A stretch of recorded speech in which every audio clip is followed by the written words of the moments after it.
hope you all had a good lunch,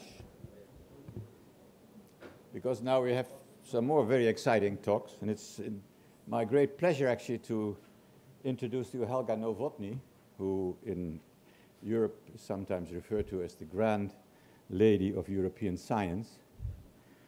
And when you read her curriculum, you will understand why. I met Helga about 7 years ago, 2006, in Vienna. And we discussed at that time Institute Paralimes, and I had coffee and Sachertorte. And I remember that because I don't like Sachertorte anymore. So. I had in fact come to Vienna to ask Helga whether she wanted to be a member of the science board of the Institute Paralimes. And that was the shortest part of the discussion, but her answer was yes, and then we could move to the next point. And the next point was the direction IPL should be taking, and that we spent a lot more time on. Now, the next time that I met Helga was at the first meeting of the science board that she attended, and that was in the fall of 2006. Helga made, as we asked from all the new members of the science board, a short presentation of her work. And the focal point of that work was the interaction between science and society. And I asked Helga if it was okay if I briefly summarized from the notes that I made on that. She agreed. So one of the points she made was that complexity is an obvious part of social studies. And it's, of course, very interesting to know. An interesting question is what social and physical systems have in common and what are their differences. And with relevance to the discussion this morning on coarse graining and bridging differences, she had 3 interesting points to make. She made 3 interesting points as to how you can explore complexity systems. One was through metaphors. Metaphors help to migrate concepts from ideas from one field to another, and they create a sense of openness. Another is through practitioners of complexity, people in finance, people in transportation, people in government, ecological and organizational systems. They are in the business of reducing complexity to a level that is manageable. And the third point she made was through a process-oriented way of thinking about social interaction, looking into issues like emergence, decision-making, and pattern development. You can see why we invited her today.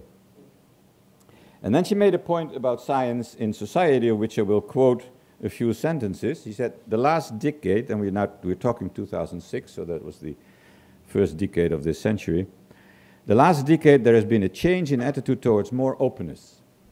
One reason is that there is less interest of young people in science, so science has to be more open to get young people interested. A crucial question is what possible contributions complexity science can make. It is wrong to assume that people want absolute certainty. People have a fine understanding about certainty. Now, not all these remarks were made sequentially, but they came out of this quote, this talk. And the science of complexity resonates with a deeper level of consciousness. So complexity science is in an excellent position to attract younger people, unquote. Helga didn't know it at that time, and neither did I, but in that presentation in Vienna, Helga gave the motivation for the complexity program at NTU, as well as the contact for very relevant research questions. It was therefore inevitable that I invited Helga to speak for this conference. And to my great delight, like in Vienna, she immediately said yes. So please welcome Helga Nowotny, the Grand Lady of European Science.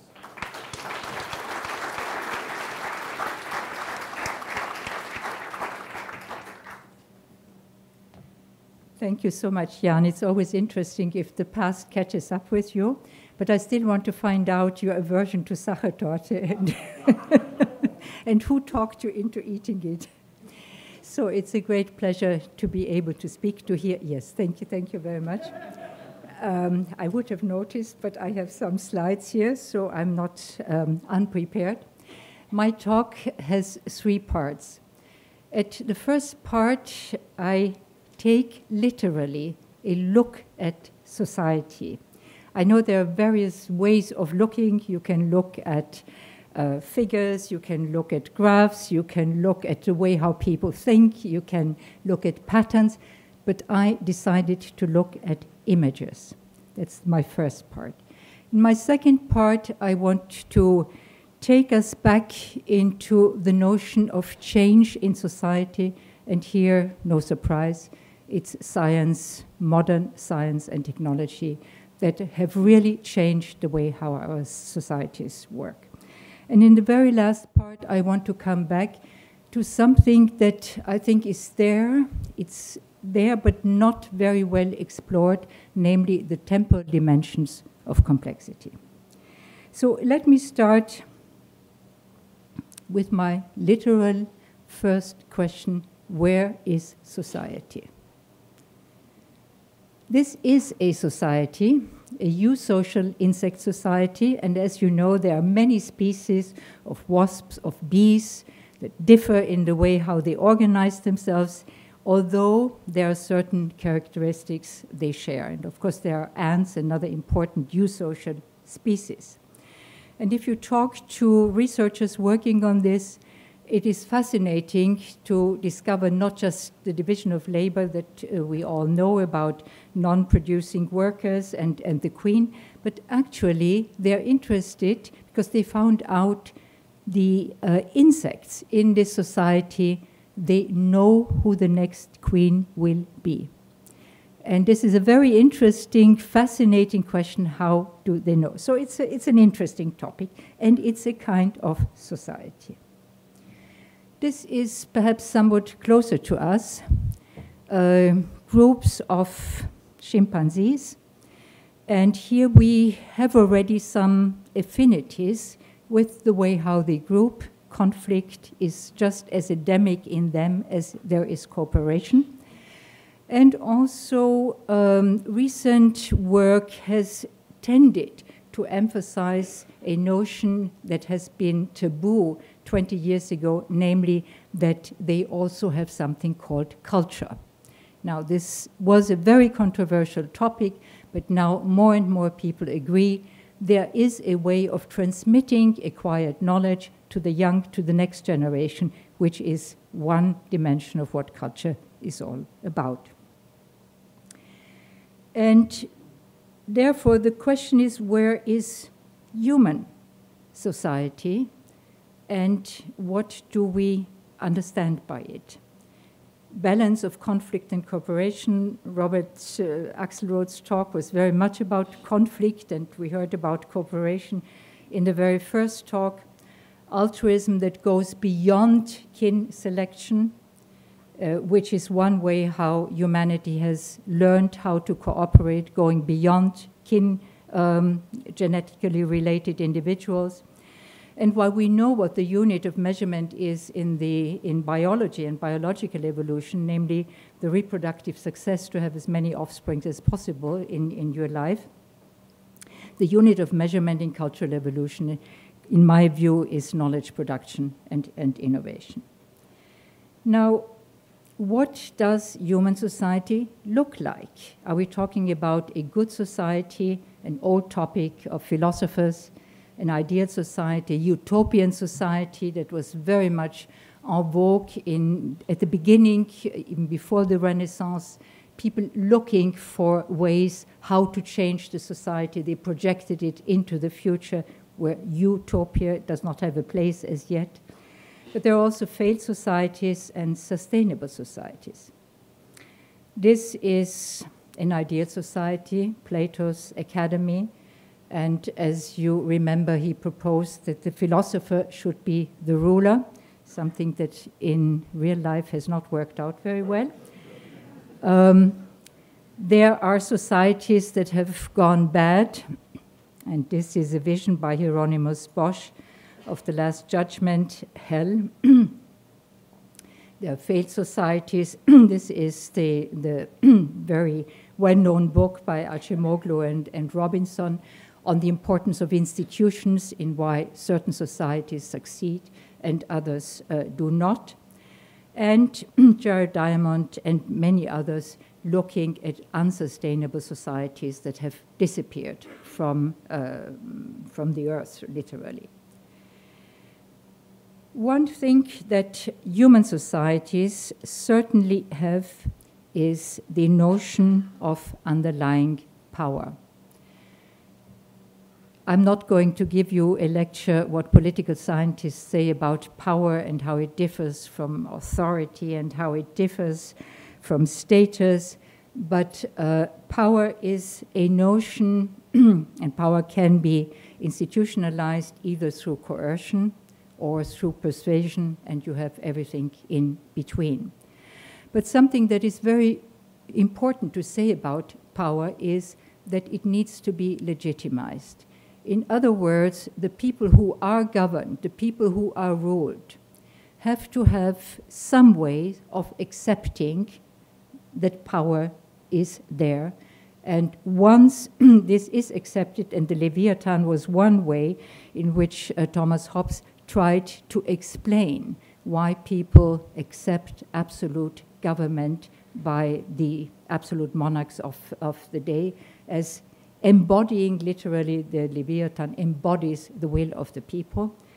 You have other imageries here sailing together, again, in an uncontested way. But what followed in history was the contestation of power by various means, the fall of the Bastille, and we see here workers striking, we see other angry people speaking up against the power that ruled them. Now, there are, of course, the component parts, what makes up society. And here we see a collection of individuals representing visually component parts of various societies. You see Augustus on the left representing the power of his day, the Roman Empire. You see St. Aquinas for the Middle Ages. You see Lao Tse. You see individuals here in East Asia, and you see on the very right side, you see the utopian image of the genetic individual of the future. This is the way how the life scientists look at individuals as component parts, and the way how we are all unique but nevertheless related to each other.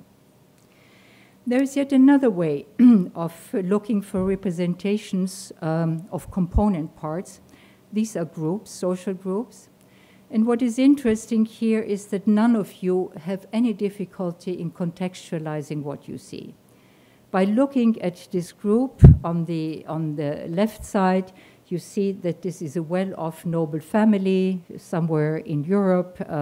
You see that it's a related group at ease. And on the right side, you see a politician addressing the people to rally behind her. So we have no difficulty in making inferences from such group pictures, and you could go on and go on, show different kinds of pictures. We have no difficulties in interpreting it in a wider context. And today's societies are a composition of consumers. This has become a very important, although not the most important feature of the way how we interpret and see societies today. Voters, certainly, producers. And the question is, are these producers more than just producing material goods? Are they also producers of knowledge? Is there something that can enable them to make them innovators? Is there something out there that can make them participants in what is these days called citizen science? Now, these, like everyone else, of course, realizes it has become a truism that it's not the individual components, it's the relationship between being individuals, be it groups, in whatever arrangement, social arrangement, political, economic arrangement, knowledge arrangements, we find them. But we also see that there are shifts going on in this globalized world. And the sense of the whole is also changing. Now, To summarize briefly, this first part of trying to find how do we represent, how do we actually look at, and what does society look at in terms of visual imagery, we end up, or I end up by saying there is a sense of un-wholeness. It's very difficult to imagine society as a whole. We imagine parts, we can imagine certain kinds of relationships, but it's very, very difficult to imagine society as a whole. And what we imagine, if you want to close your eyes and think of, what comes to your mind now in terms of society, you will get some conscious and some very unconscious images cropping up in your mind. And asking this question, of course, is highly context dependent. It depends on the time. We have seen different historical episodes. It depends on the place where we are and who selects what for which purpose. And this also means that the media of representations differ, whether we look at a statue of ancient Roman times or whether we look at a photograph of today. It makes a difference also in terms of the imagery that it evokes in our minds. And there are various media here that we have used. And of course, advertisement has become one of the most interesting, not just predominant, but most interesting ways of influencing us today in terms of representing this unwholeness. The unwhole representation can also take on a life of its own. You see on the left, a flag is being burned. Now you can say, why do people get so enraged if their flag is being burned? Precisely because it is a symbol. It stands for something else, and this is why people can get tremendously enraged and angry if their flag is being burned, while the others, of course, in an aggressive way, choose this way of proceeding. And so this unwholeness, and especially if we look at particular parts of it, we see hierarchies, we see segmentation, we see fragmentation. So there is, between these various parts, there is void, or maybe I should say in-betweenness. In-betweenness, the layers, the groups, the individual components, and this in-betweenness is filled out because the human mind abhors a vacuum. We fill it out with what Yaron Ezrahi and others call collective imaginaries. Collective imaginaries are images that people have in their mind in terms of what they think exists, should exist. It's a very vague and fluid notion, and yet it is very, very important to perform these imageries and in order to have these voids functioning in terms of connecting the various parts. Let me now turn to the second part of my presentation. And here I wanted to take, again, a crude look, a crude and very simplified look, using images, again, across time and space. For time reasons, I had to eliminate space. I apologize, but let me just say, if you delve into the history of maps, it's a fascinating topic because it shows you all the early images have always the collective we at the center. So people were looking at the world from their we-centered perspective. And although now, since Mercator, we have sort of a standardized version of what the world looked like, there are some interesting attempts to change the way how maps are being made and represented, namely in terms of inequalities that exist on this earth. So it's a fascinating topic, but as I said, I don't have the time to go into it. So I want to concentrate here at a crude look across time. And what is interesting here is we know change goes on continuously. It goes on sometimes with ruptures. We have also our own way of describing what are epochs, what are important events. If you go to Europe and you ask people what is the significance of 1969, you get a certain set of answers, which we share with the US. If you go and ask what is the importance of 89, you get already some different answers, because 89, the fall of communism, meant the liberation of one part of Europe that made it possible to have the European Union in the way how it exists now, while in this part of the world, 89, yes, on a cognitive, intellectual level, of course, you know it happened, but it does not have this very deep meaning in terms of changing a biography, changing the fate even and of a country or of a continent. So how do we represent these social dynamics across time? One of the oldest, again, is coming, and it's an organic metaphor, because you mentioned metaphors. So it's a tree. And the tree of life plays an important role in evolutionary biology, but it also plays an important role in genealogy, the way how people have mapped, have visualized changes in terms of their family history, where do I come from, with whom am I related, and it contributes to give you a sense of where you have come from, where you are now, your sense of identity. But of course, we have also, in terms of modern economic volatility, especially in the last years, we have become accustomed to these kind of representations of change in the stock market and related phenomena. But let me go back to what I think has been one of the most important events in the history of humanity that happened to take place in Europe, the institutionalization of modern science. Historians have asked the question, you know, why did it happen in Europe? It's typically a question that is hypothetical, because it happened in Europe and not anywhere else. But we know that institutions did play an important role, but we also know that individuals played an important role. And this is, in the beginnings of modern science, there were two very important premises on which it was based.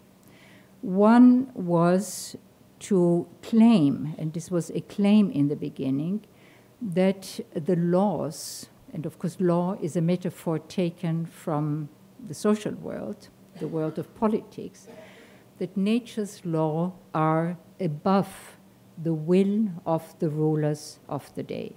They are above whatever the political authority, the monarch typically says, or what the religious authorities, the church in those days, says. The laws of nature are not subject to human arbitrariness. This was an important premise going on to explore the laws of nature. And sometimes I think that this very easy division that science is about facts and society is about values overlooks one very important fact, namely that the free inquiry of science is based on a value, namely free inquiry. So you have there already a mixture. And the second important premise is linked to the Baconian program. I single it out not because it was better than others, but because Bacon articulated his vision in a very coherent way. There were many other individuals throughout Europe that formed part of what we would now call a social movement. And historians speak about the scientific revolution, but it was really a social movement going on across quite a length of time, involving small groups, and social movements always start with a small group of people who see a common purpose. And the common purpose of the Baconian program and its equivalents in other parts were that through the systematic inquiry into the way how nature works, you can change the human condition to its betterment. So this was a very, very strong belief.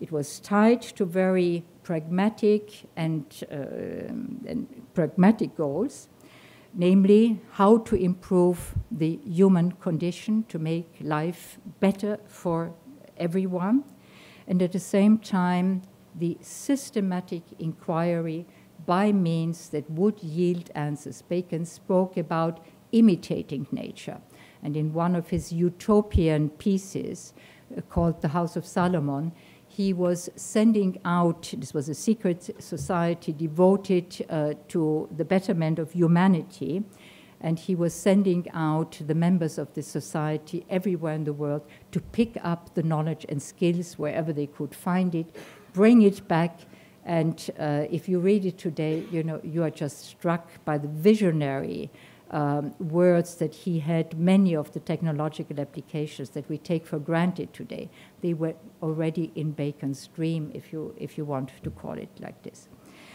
And this systematic inquiry of nature needs to use certain methods, in particular the experimental method, that would tell you, and that was the image behind it, whether you can ask nature the right kind of questions, and if you ask her the right questions, you get some answers, never all the answers you are looking for. You have to ask again, and this is the continuous process that we call research, asking good questions of nature, getting some answers, improving on that, and moving on. So the image that you see here, again, is a telling one. It shows this sense of openness, exploring, and the two pillars have a specific meanings. They were the pillars of Hercules, that were the limits in the ancient world beyond which humans could not trespass. And here you have the ships moving in and out the harbor, bringing in this opening of the world. Later on, the technology, of course, played an important role. Even if the emphasis was on the systematic inquiry of nature, technology in the beginning was trial and error, but later on it became a science-based technology, and this is something that we have now taken for granted, that science and technology mutually influence each other, work with each other. And it led to something that Joan Mokyr, the economic historian, calls the Industrial Enlightenment. Now, curiosity played an important role in all this. Curiosity was under the way how the Catholic Church looked at it, it was something that was frowned upon. It was something to be constrained, because you would never know where it takes you. And this is precisely one of the dimensions of curiosity. If you follow your curiosity, you do not know where you will end up. You do not know where it will lead you. And this is also one of the reasons why all societies at any time do something to tame this curiosity. And curiosity comes in two variants. One is artistic curiosity and one is scientific curiosity.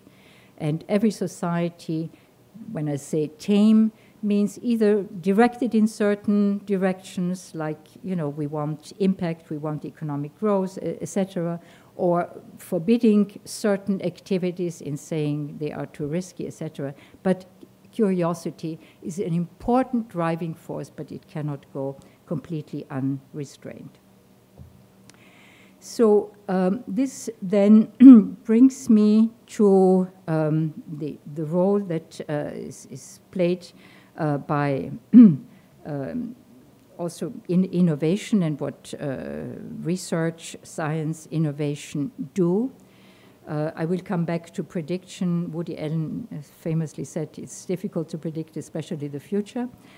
And the enormous way how research has changed our lives means that we are actually at the very beginning of further changes.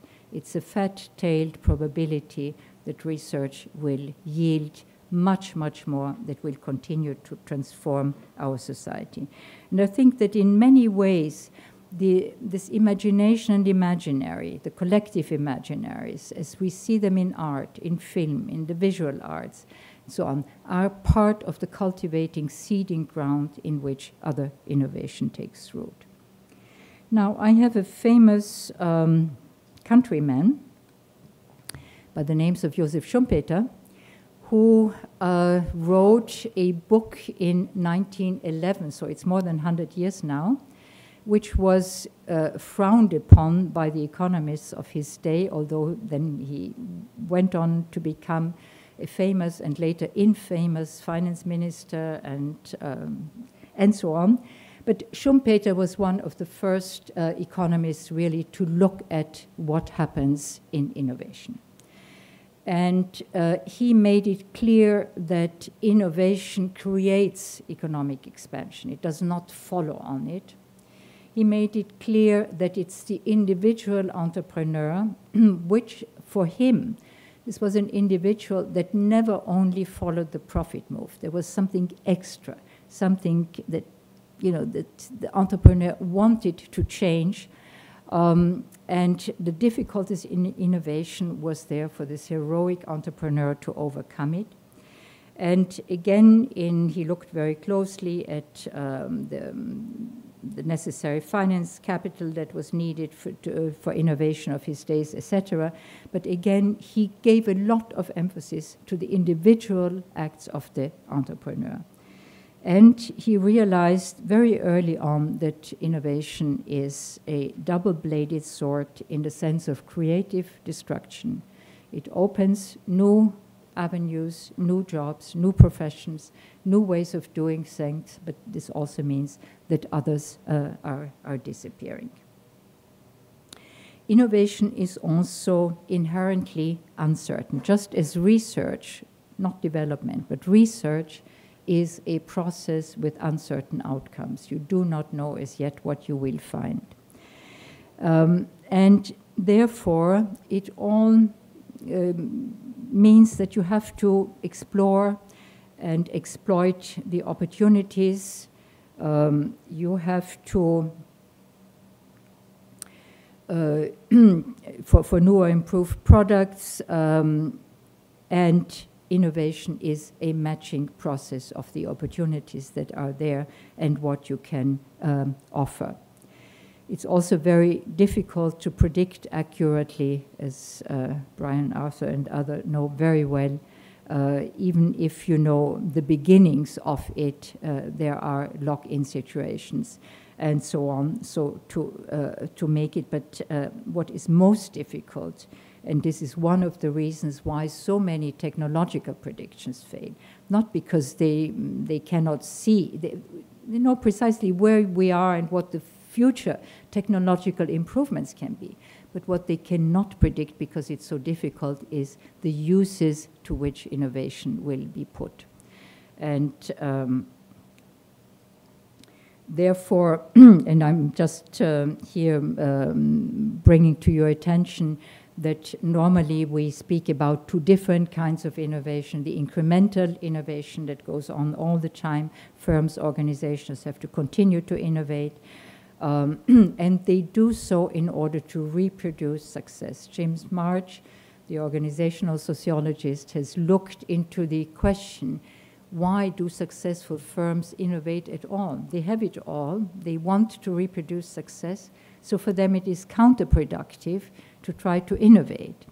And his answer is, first of all, there's the over self-confidence of the leaders of the firms. So they think they know it all.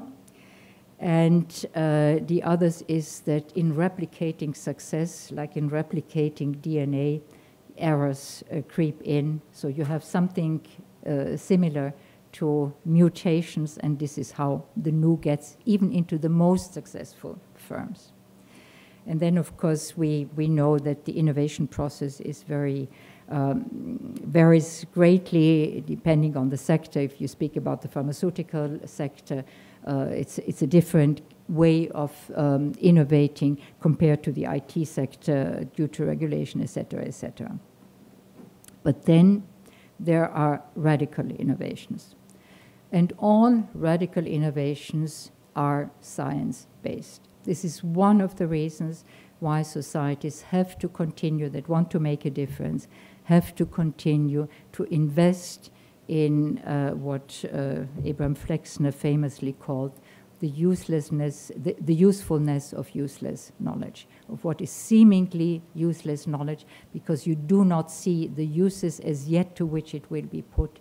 Nevertheless, it will turn out to be useful, but it is impossible to predict whether this happens in 5 years or in 30 years. And there are many examples, GPS and other devices that we use. Without Einstein and like-minded people who preceded him, we would not have these kind of radical innovations. And radical innovations also come together to induce these kind of radical transformations that we see. Now, I would therefore conclude this part on innovation by saying it's an emergent property of interactivity in a time-compressed present. And these, what I call elaborative practices of innovators, they have to take form, they must become visible, they have to find an organizational space into which they fit. We know about the inertia of large systems. You can have a bright idea, you can even have a bright technical artifact. Yet if the system is not ready for it because you have to change too much in it, it will take a longer time until you can transform the entire system. So there are these inertia and other ways that hinder that, and this is part of the double-edged sword, of course, of innovation of which Schumpeter spoke. Now, let me turn to the third part of my presentation, namely the temporal dimension of complexity. I have now taken you, in the previous section, I tried to take you through change in society, the way how we imagine it, the way how we visualize it, but also what has made the difference, namely scientific curiosity, systematic inquiry into nature, aided by technology, innovation. And now we come to the way, and this is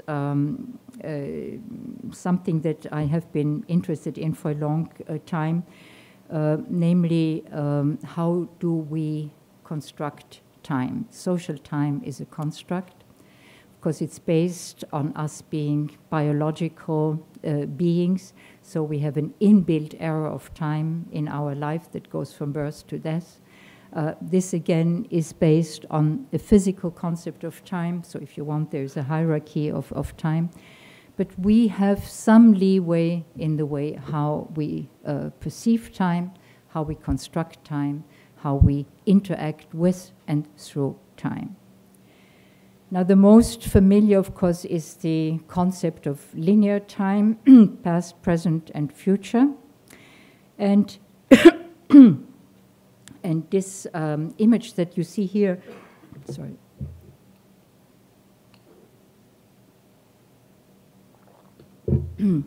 is how a successful gambler looks at the world. Successful gamblers who are willing to take risks, and they succeed for the most part, not always, but for the most part, in taking the risks. So it's an interesting question, how important is their past to them, the experience, of course, which also gamblers depend, to what extent they are Bayesians or how they use the Bayesian concepts. But perhaps more interesting is how does a gambler look at the future? And here you see that they give the greatest attention to the present.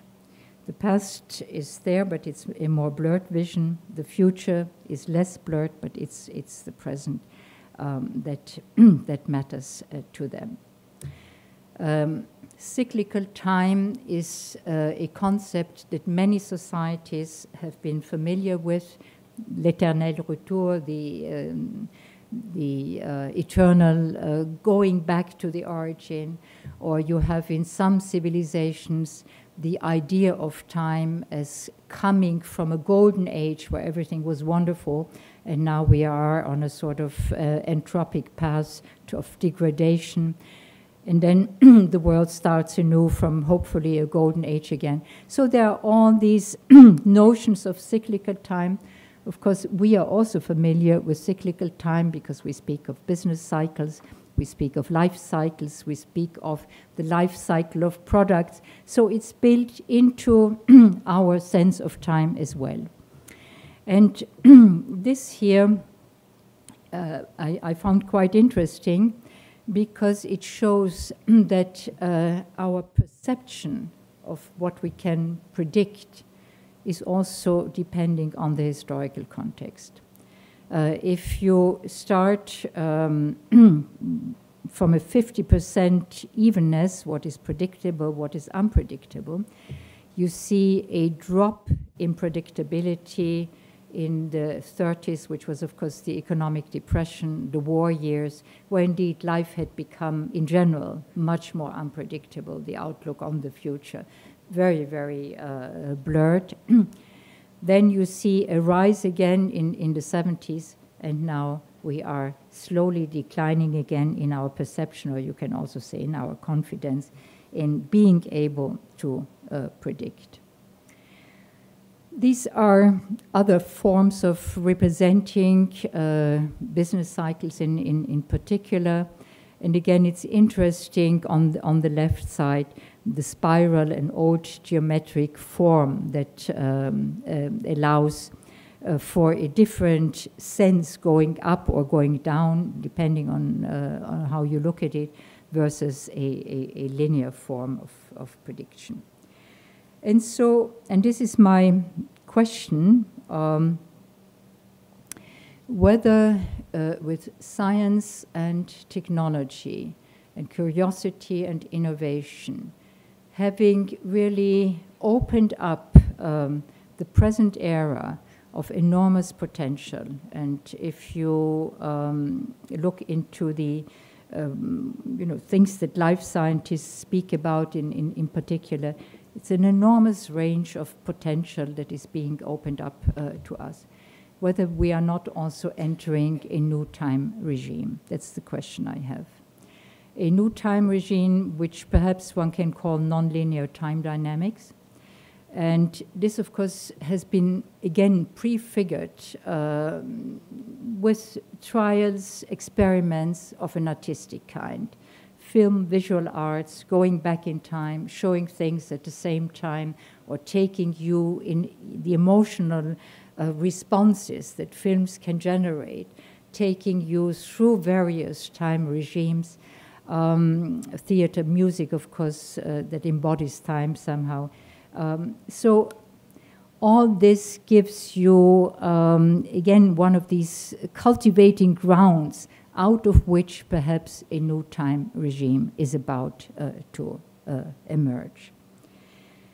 And if indeed there is such a nonlinear time dynamics in the making, it means, of course, not that it's replacing linear time. As I said, as biological beings, we have the arrow of time in our genes, we have it in our body, we know it, we feel it, we live it. Likewise, the physical world, we know cyclical time, we recognize the cycles that are built into this linear time concept, but non-linear time may add another dimension as yet.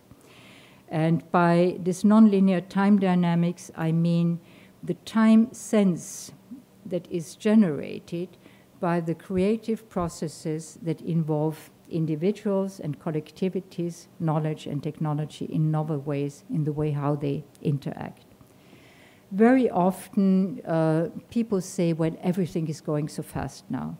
they draw attention to the speed, the acceleration. You know, look at where we were 10 years ago, 5 years ago, where we are now.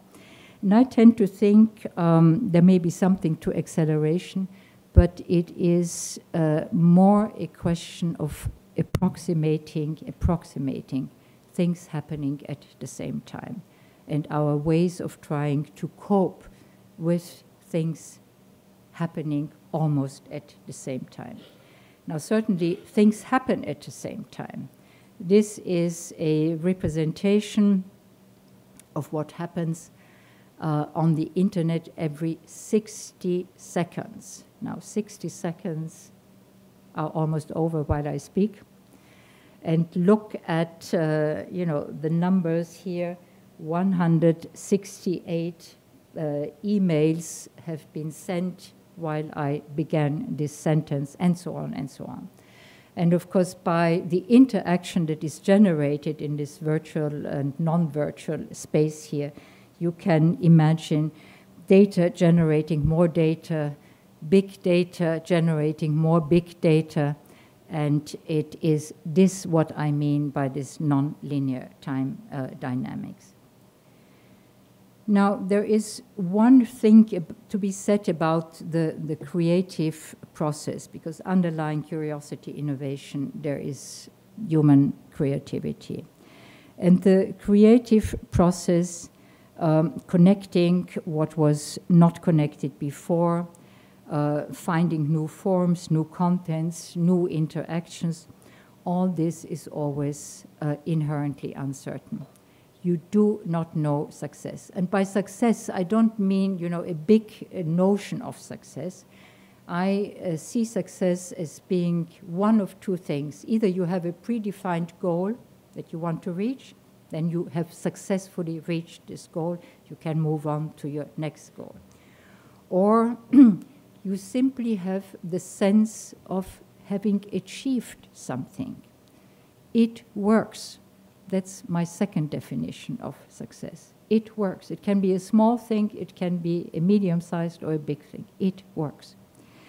And the way how social systems that are high-performance selection systems, like science, seeing all the young people here in the audience, you are used to going through exams, you are used through competitive events all the time. You apply for a grant, you apply for this, for that. You are part of high performance selection systems. And the systems do this to you because they want to reduce uncertainty by doing that. And of course, you are part of the system. We see it also in sports and so on, in order to cope and to reduce the uncertainty of success. Now, returning to this nonlinear time dynamics, as I said, the approximation of timelessness, I think, is more important than just the sense of speeding up. There are co-temporalities, meaning there are different time regimes coexisting next to each other. And creativity and innovation are an important emergent property of this interactivity in what I call a time-compressed present. It's not so much about the future, it's about the time-compressed present. Now, creativity and work has something to do with each other. When I said one definition of success for me is it works, I want to draw your attention to what work can also mean.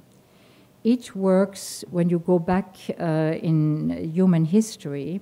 The first tools that were found outside of caves where our ancestors lived and the like, the first tools according to the paleontologists studying this, they can reconstruct that it was an extension of the human hand.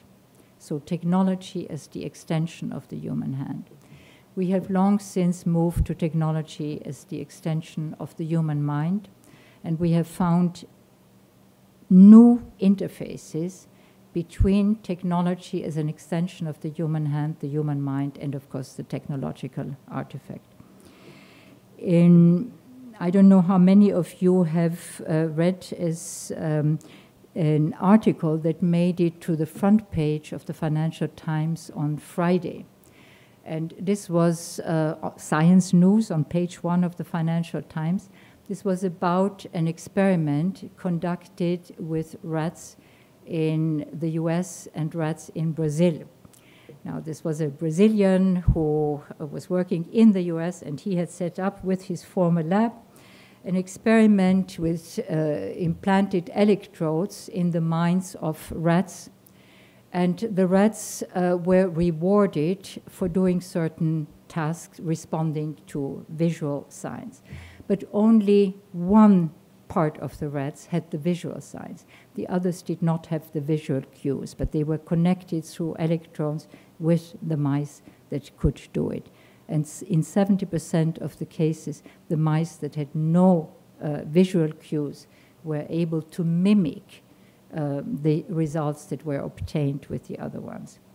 Now, mice are rewarded with food. It's very simple, but humans want food and something else. Humans want also recognition.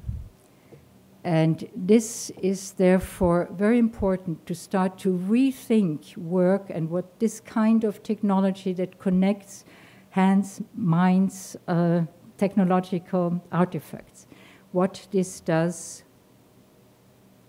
to the way how we attribute credit and how we attribute reward. And it's becoming much more difficult to say this is the individual contribution, because unless the beehive, it's not just workers and the queen, but we are much more egalitarian in terms of our contributions. Nevertheless, we have to find ways of rewarding, which means also motivating individuals and collectivities in order to interact and to be creative. And the more we put the emphasis on technological innovation, I think the more we have to start thinking seriously also about social innovation. Sometimes I call it the dark energy of society, you know. Physicists, the astronomers tell us, you know, there is this huge percentage of dark energy. Nobody knows what it is in the universe. And sometimes I feel social innovation is the dark energy of society. We don't quite know what it is, but we know it is very, very important. Embedding technological innovation needs a social organization. It needs social arrangements that also have to be innovative in order to be able to appropriate and to make use of it.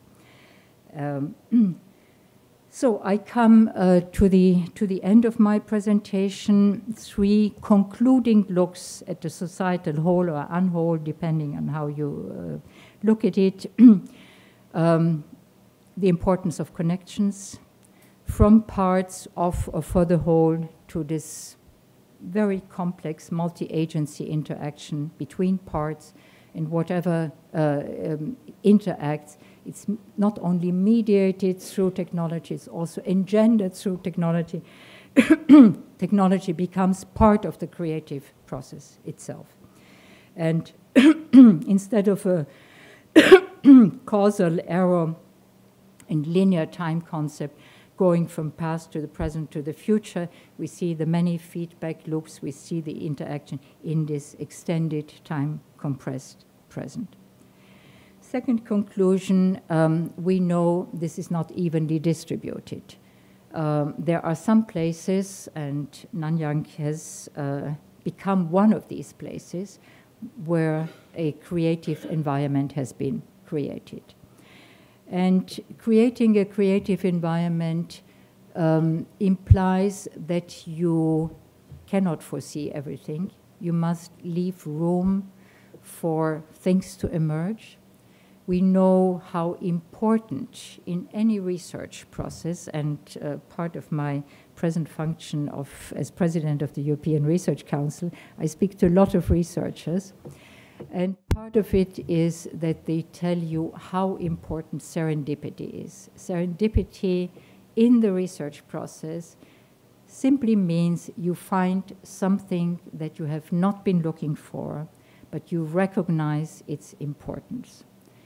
And so you have to be prepared, and yet if you're over-prepared, the chances are big that you will miss it, but you have to be able to see it. And serendipity plays an enormous role, and the more we open up towards technology being part of the way how we interact, the more we have to think how can we also optimize serendipity to occur.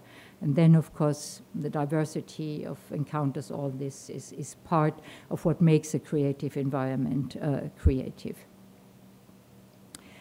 And my last third look is at the relationship between evolution and complexity. In biological terms, we know that there have been major transitions, but there is nothing in biology that tells us or that follows that evolution should move in the direction, because evolution is non-directed. It's non-teleological. So there's nothing in evolution that tells us that there should be increased complexity. Nevertheless, it happens. And I think that cultural evolution, which is what I've been speaking about, science, research, technology, innovation, here we see an increase of complexity, which is manifest in, among other things, in this nonlinear time dynamics. So, can curiosity, creativity, and innovation hold the societal whole together? And there are three related questions with which I will leave you. What kind of society do we want to live in? How to organize this kind of society in which we want to live effectively? And how can we keep this kind of society open for further evolution and the future? Thank you very much.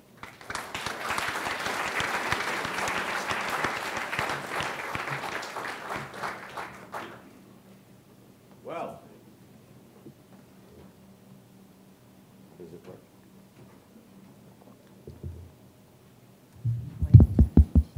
Yeah, you can use this. Okay. It seems to me that the last three questions are precisely the questions that occupy Singapore at the moment. But I'm quite sure that there's a lot of ideas in the audience, and questions in the audience after having heard this very fascinating talk by Helga. Who can I give the word?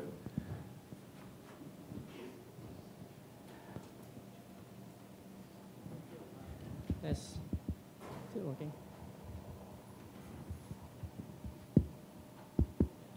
Okay. My name is Zulfikar Amir from Sociology NTU. I truly enjoy your talk. It's really inspiring. But I have one question related to the notions of the notion of the wholeness that we've been talking about in this conference. As we understand that social science researchers, particularly sociologists and economists, are divided into two big groups in the way they see society. The first group look at the micro level, the interaction between individuals. And the other groups look at the macro level, try to understand the behavior of society from the macro system. And we learned that for the past decades, there's been a perspective or concept that are offered by thinkers like Giddens' structuration or Bourdieu habitus in trying to connect these two levels, micro and macro. And I think social scientists are also having a good opportunity when they start using what natural scientists have provided, like a network a science. So network analysis has emerged as something that can connect these two levels in order to understand or to capture a clear picture of how society works. And it becomes more practical these days as we know that a lot of institutions, individuals, groups are interconnected through network, and this become the main characteristic of globalized society. But I think there's something that makes me, puzzled about the emergence of networks everywhere, which is constitute my question to you. To what extent, in your view, do structures remain relevant in our society? I mean, if structures are still relevant, what are the epistemological and socio-political implications that we should take into account in understanding the complexity of society? Okay, this was a long question, but I will have to give you a shorter answer. I think one of the reasons why social networks have become also very attractive for sociologists, for instance, is because they offer new kinds of data that did not exist before. The methods open to social scientists, sociologists in particular, where the traditional one, you could either do micro-level observation, you could do survey analysis, you could do all kinds of things in between the micro level, the mid-range level, the macro level. And of course, you always had people who were modeling in the sense how Bob showed us this morning. But with the data now becoming available, who contacts whom, be it Facebook, be it telephone calls, etc., there's a new way to look at networks as structures. Now, structures are not the same as what you refer to as structuration. And I think the next challenge is indeed to look beyond it, because we will see what methods in the social sciences have always been telling you. You need to have the right kind of method for the kind of questions you ask. There is no universal method in the social sciences. You have to be very carefully in choosing the method that fits your question. And depending on your research question, you can use network data. And for others, if you ask, for instance, after we have been celebrating, Facebook on the Tahrir Square and have seen this as the, the way how the future will work, but the future did not work this way. And therefore, you have to go back and to say, well, it's a great mobilizing way of bringing people to the Tahrir Square, but this does not solve the problems that the people in the Tahrir Square wanted to address. Other questions? That is hard to believe, actually.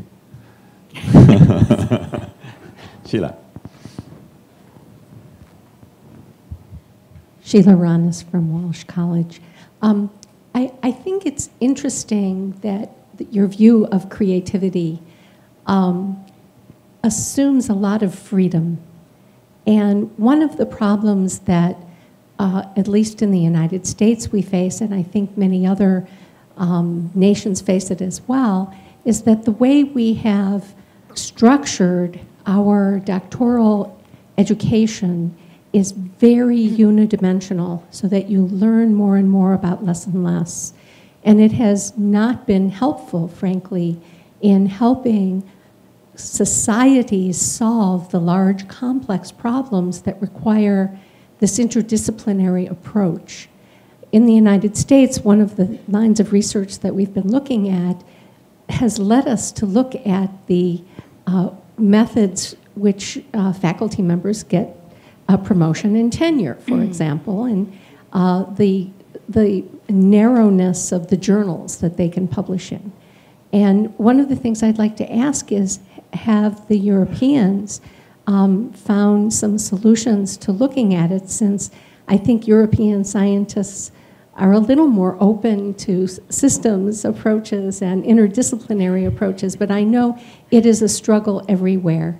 And we've traced it to some of our higher education accreditation bodies and the way in which they accredit institutions.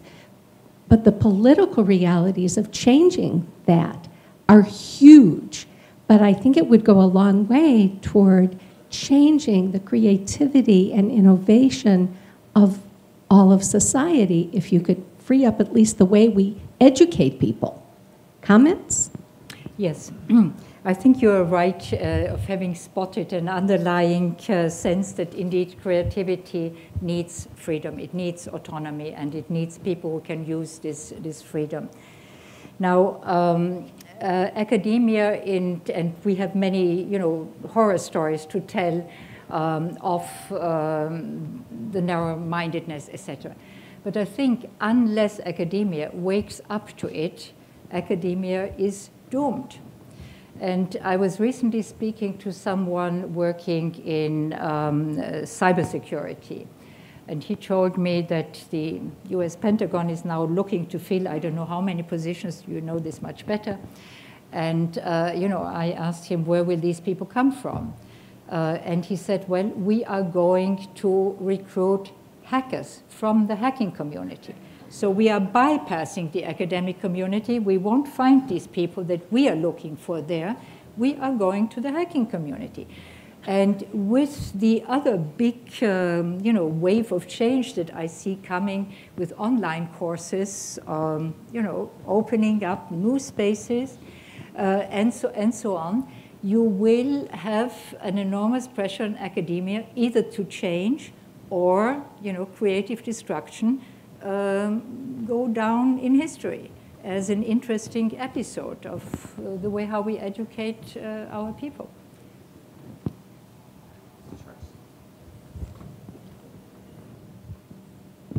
Thank you. Enjoyed the lecture very much. The comment you made toward the end about the need for recognition of creative workers. We actually, I work in a large software company. We have about 4,000 creative software engineers working in teams solving complex software problems creatively. And what we found, we've actually studied and researched their motivations and behavior, and we find that recognition matters even more than money. You have to pay them well. It's a kind of a minimum. There's no doubt about it. But the truth of the matter is that the recognition from their peers and from above is actually one of the most important rewards from their point of view. And a failure to give that is highly demotivating. Yes, thank you for the confirmation. Over there. In the middle of the fifth row.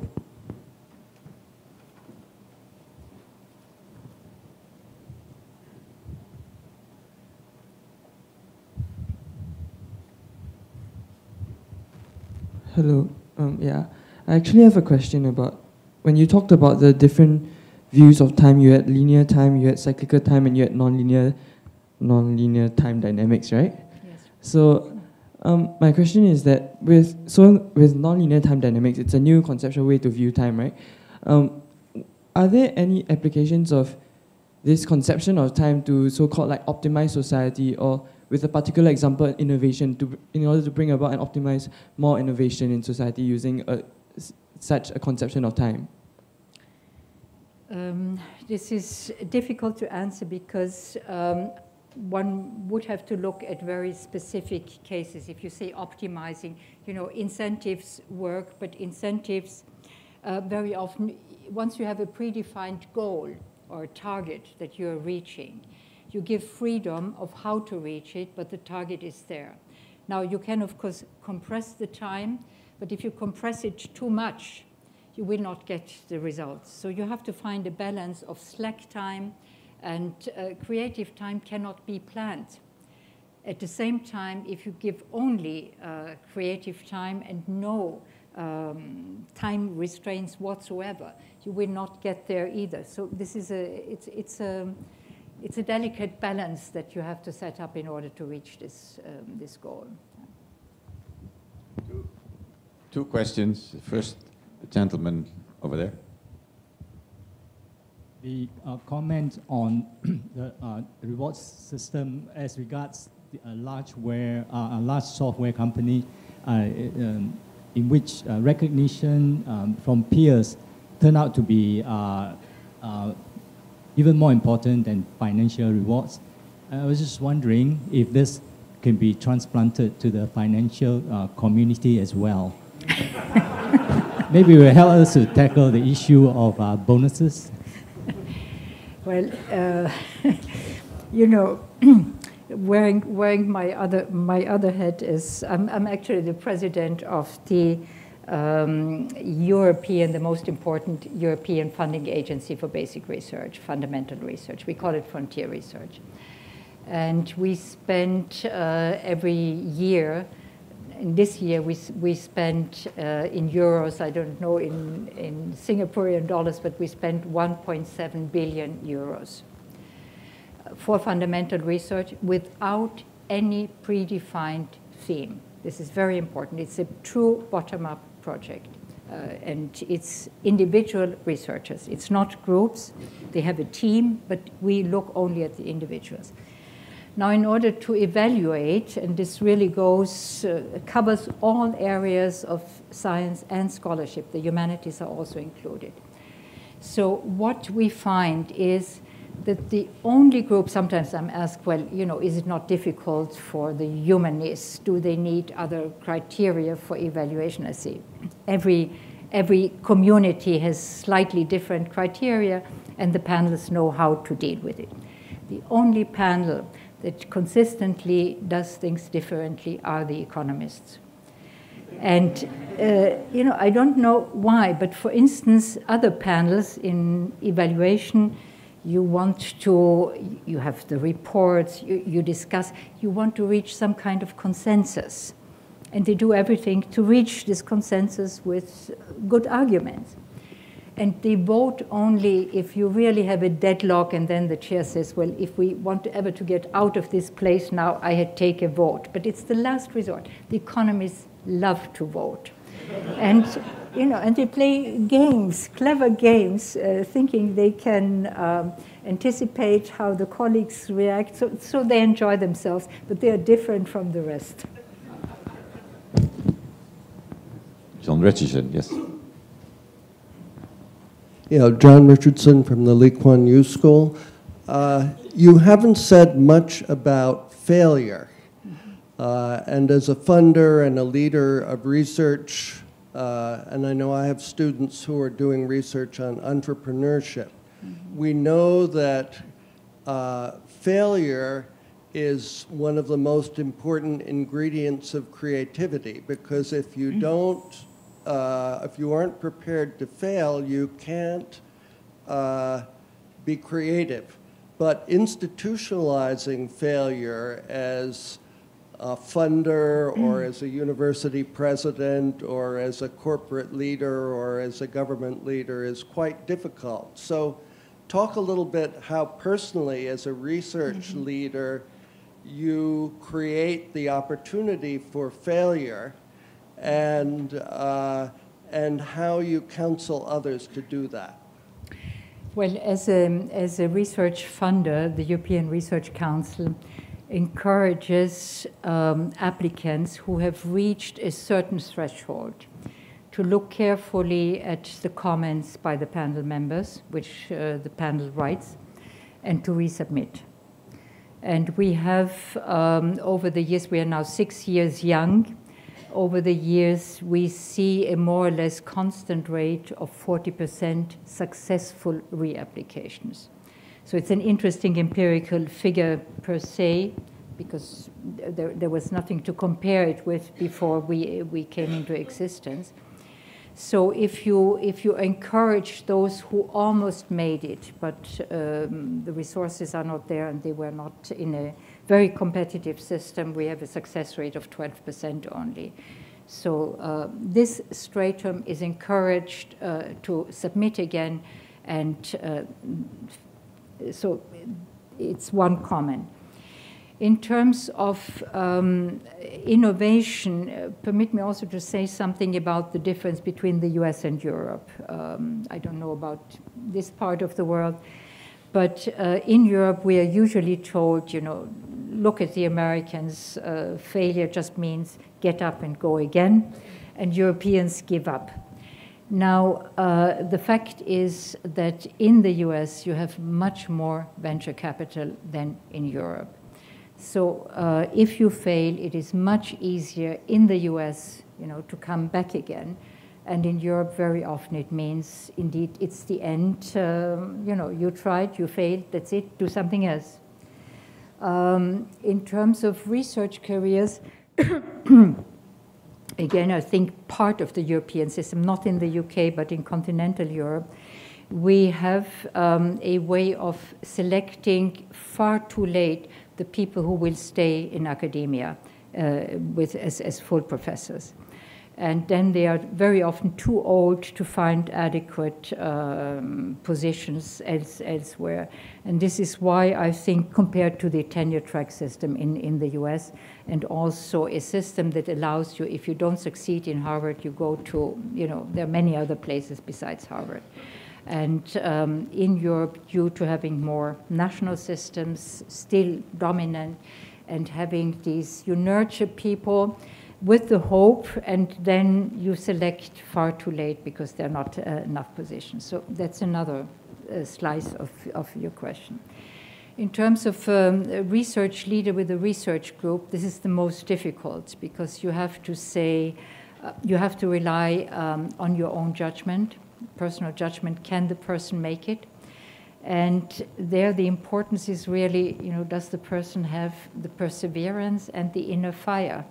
You know, is the curiosity drive strong enough, and is the persistence in the likelihood of failure strong enough to go on? And if not, it's better to say, you know, it's better you leave science.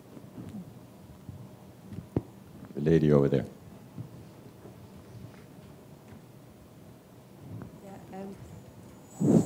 Caroline Fuss from sociology. It ties in very nicely what you said, because I'm far from convinced that creativity comes out of having space. I think a lot of people are creative because they're under a lot of constraint. So they're creative out of necessity, just thinking about immigrant entrepreneurs. Mm-hmm. There are a disproportionate number of successful entrepreneurs. And they're successful, they are creative because, first of all, they're forced into a new environment. They have a lot of contradictions they have to deal with. And for me, somehow creativity is putting two things together. If you are too comfortable, you could be too lazy to do that. So, in a way, creativity cannot be taught. And if it comes out of necessity, I think a lot of people, painters, whoever, I mean, they were maybe a bit crazy or whatever, a lot of creativity comes out of, it does not come out of tranquility. And I didn't quite understand what you meant by time compressed. Present, you mean the time-space compression? Or what is time compressed present? Okay, so time compressed present means we are putting many, many things together in the same unit of time. This is a way of speaking, of course, compressing time by multitasking, essentially. And since we have many more options available, we want to do many more things. This in comparison to a generation or two generations before that had far fewer things. So this is your first answer. The answer to your last point. On the first point, constraints and creativity. You know, my favorite researcher, my ideal researcher, is what I would call a competent rebel. Competence must be there, but at the same time, you need a rebellious spirit in the sense of not accepting what the older generation tells you. But you have to be competent enough to ask the right kind of questions to challenge the authority that is there. So it's both the spirit of rebellion, but you need the competence to do it.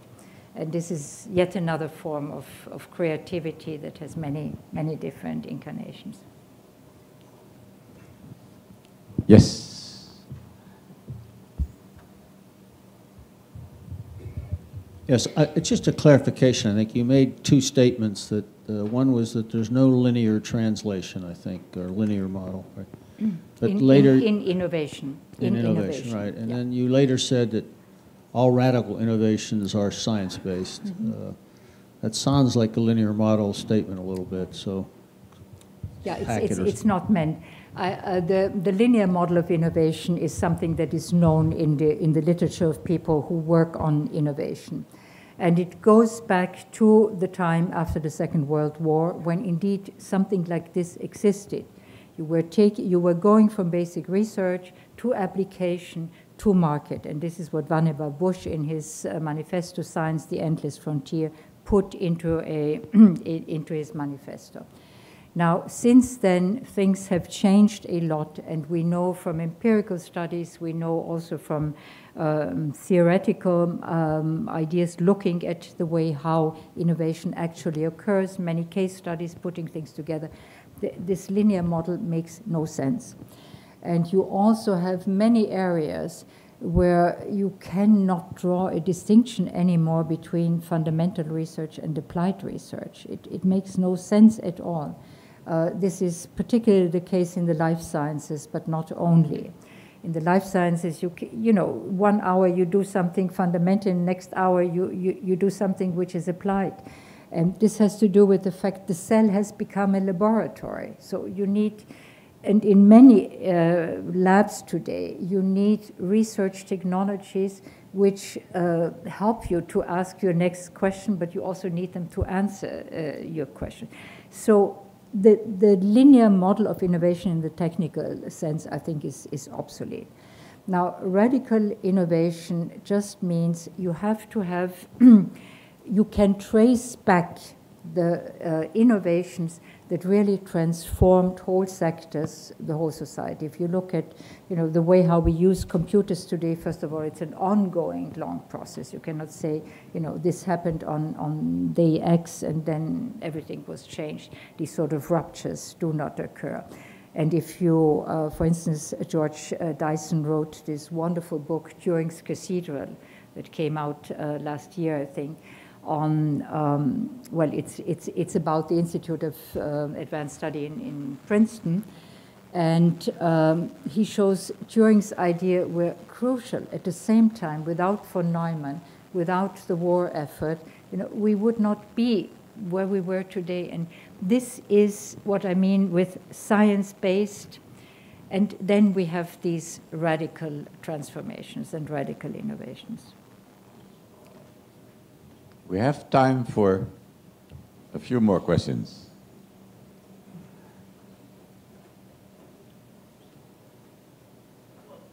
Back to the radical innovation, the missing link, point of curiosity.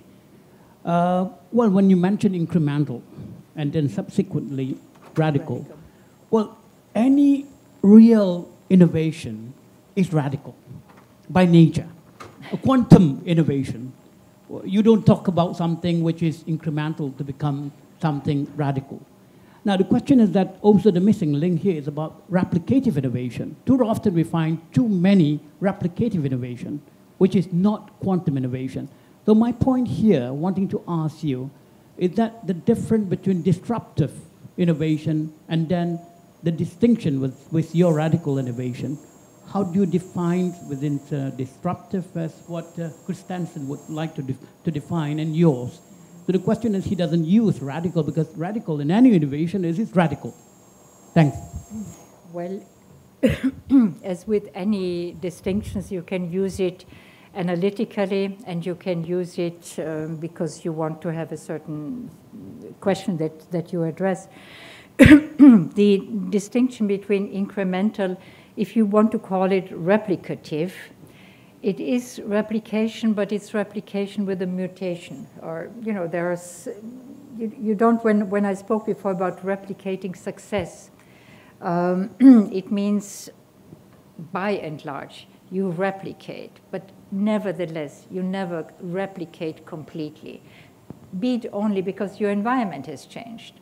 And innovation takes place in an environment that continuously changes and to which you have to respond and adapt. So, so I prefer incremental to replicative, but part of incremental relies on replication. Maybe we can settle on that. Now, your other question is much more difficult for me to answer because it depends also on the time view you take. A radical innovation can have very destructive consequences immediately because, you know, when I was speaking today before about academia, if it does not change, being wiped out, you know, this would be a radical destruction of not all, but of many universities that now rely on outmoded models of teaching. But if you look at it with a longer time perspective, this has been going on in history all the time, and then the next generation adapts. The parents will tell the children, don't study in a monodisciplinary way anymore, go to interdisciplinary studies, you know, do this or do that. So there are adaptations that then, you know, help to overcome the destructiveness. But I think Schumpeter's insight basically was right, that every creation also has something that must yield and that will be blown away shorter or later. But it does not mean that nothing will grow after it. I believe the label is original. Okay. Okay. Any other questions? Yes. You asked the question what kind of society we want. I think nobody is asking, is trying to bring some idea. And I would like to express an interesting new concept that was in a recent book from Philip Kurinsky about a concept that unfortunately has not a very good translation in English. It's called l'altruité in French.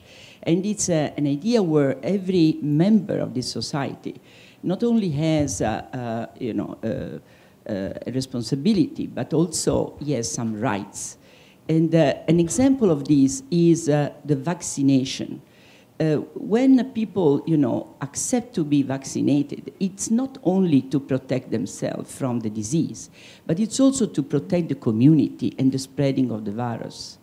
So if this concept, you know, is extended, a society maybe, you know, could, you know, be a good society where the individuals accept this equal commitment to, you know, to be responsible, but also, you know, to be in some way, you know, to have some rights. And how these, maybe all the concept, you know, may be part of this new word. Well, I cannot really answer the question that I posed to you, in what kind of society do we want to live. This is for all of us to talk about and to make it happen.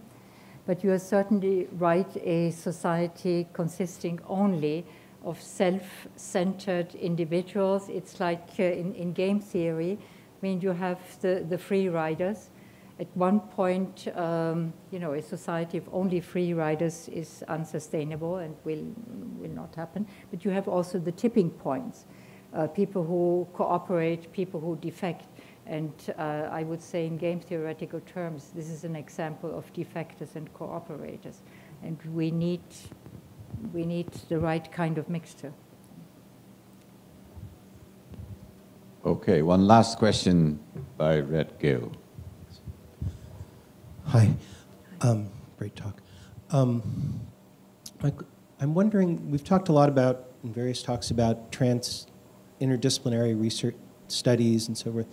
I was wondering if any research is being done on the kinds of skills and intellectual background that would make people successful in doing that kind of work, as opposed to just going, okay, we have these specialists and now we're going to bring them together. Is there any research being done on sort of what kinds of people, what kinds of training might actually sort of start people on that road rather than sort of later down?